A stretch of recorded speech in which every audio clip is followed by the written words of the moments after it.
presented by JK Music Recording Studio, Goal Bazaar। किया हमरा से जुदा भ गेलो, किया हमरा से खफा भ गेलो,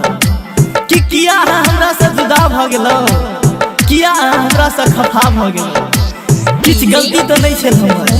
किछ गलती तो नहीं छल हमर, फिर किया बेवफा भ गेलो,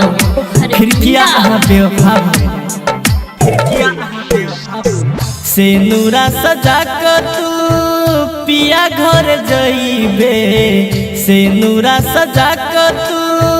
पिया घर जइबे, मुअला के बाद जानू के करा सतइबे, मुअला के बाद जानू के करा सतइबे, से नूरा सजा के तू पिया घर जइबे,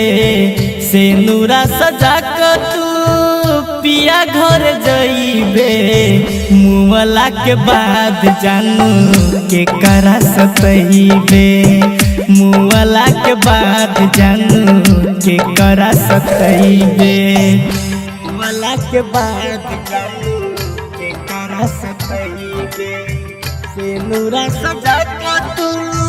पिया घर जइबे, डीजे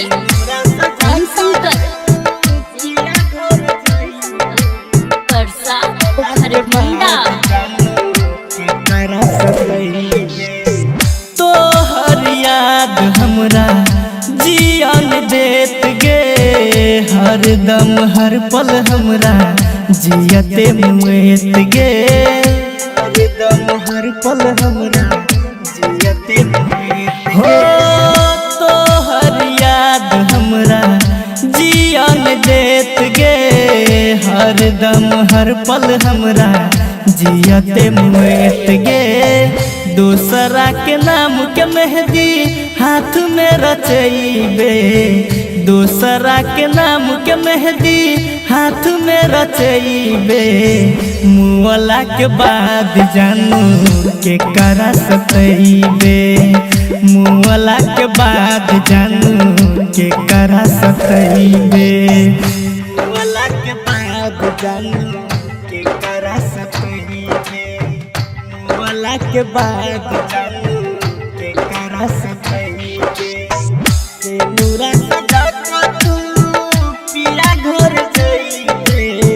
से नूरा सजा के तू पिया घर जइबे। डीजे ओम शंकर, डीजे ओम शंकर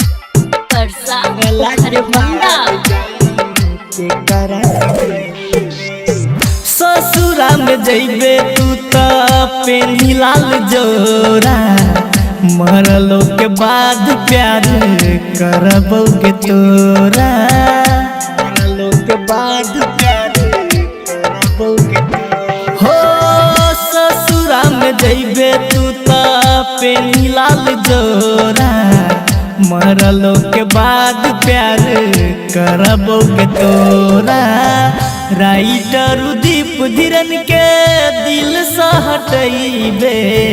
डीजे ओम शंकर रूपेश के दिल से हटइबे, मुअला के बाद जानू के करा सतइबे, मुअला के बाद जानू के करा सतइबे,